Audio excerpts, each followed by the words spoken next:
नमस्कार, प्रभा साक्षी पॉडकास्ट में आप सभी का स्वागत है।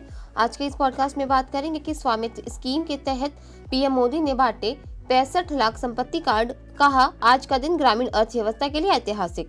तो आइए सुनते हैं आज के इस पॉडकास्ट को। लेकिन उससे पहले अगर आपने हमारे चैनल को सब्सक्राइब नहीं किया है तो जरूर कर लें, ताकि आप रोज ऐसे ही इंटरेस्टिंग और जानकारीपूर्ण पॉडकास्ट सुन सकें। प्रधानमंत्री नरेंद्र मोदी ने वीडियो कॉन्फ्रेंसिंग के माध्यम से 10 राज्यों और 2 केंद्र शासित प्रदेशों के 230 से अधिक जिलों के 50,000 से अधिक गाँवों में संपत्ति मालिकों को स्वामित्व योजना के तहत 65 लाख से अधिक संपत्ति कार्ड वितरित किए।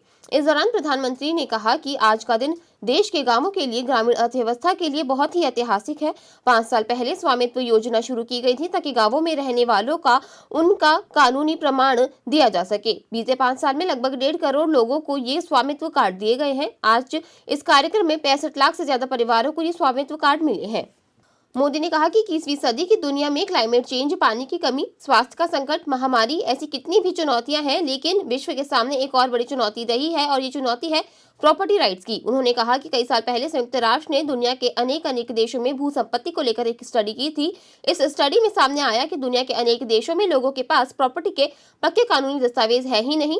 संयुक्त राष्ट्र ने साफ कहा कि अगर गरीबी कम करनी है तो इसके लिए प्रॉपर्टी राइट्स होना बहुत जरूरी है। नरेंद्र मोदी ने कहा कि पहले की सरकारों ने इस दिशा में कोई ठोस कदम नहीं उठाए, इसलिए 2014 में जब हमारी सरकार बनी तो हमने प्रॉपर्टी के कागज की इस चुनौती से निपटने को ठानी और हमने स्वामित्व योजना शुरू की। हमने तय किया कि ड्रोन की मदद से देश के गांव-गांव में घरों की, जमीनों की मैपिंग कराई जाएगी। गांव के लोगों को उनकी आवासीय संपत्ति के कागज दिए जाएंगे। उन्होंने कहा कि आज हमारी सरकार पूरी ईमानदारी से ग्राम स्वराज को जमीन पर उतारने का प्रयास कर रही है। स्वामित्व योजना से गांव के विकास की प्लानिंग और उस पर अमल अब काफी बेहतर हो रहा है। मोदी ने कहा कि प्रॉपर्टी राइट्स मिलने से ग्राम पंचायतों की मुश्किलें भी दूर होंगी और वो भी आर्थिक रूप से सशक्त हो पाएंगी। इससे आपदा की स्थिति में उचित क्लेम मिलना भी आसान होगा। उन्होंने कहा कि स्वामित्व और भू आधार, ये 2 व्यवस्थाएं गांवों के विकास का आधार बनने वाली है। भू आधार के जरिए जमीन को भी एक खास पहचान दी गई है। करीब 23 करोड़ भू आधार नंबर जारी किए जा चुके हैं।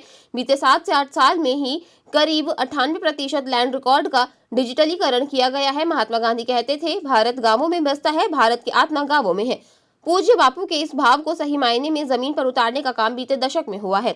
आज के लिए इतना ही। अगले पॉडकास्ट में किसी और मुद्दे पर देंगे आपको विस्तृत जानकारी। तब तक के लिए जुड़े रहें प्रभा साक्षी के साथ।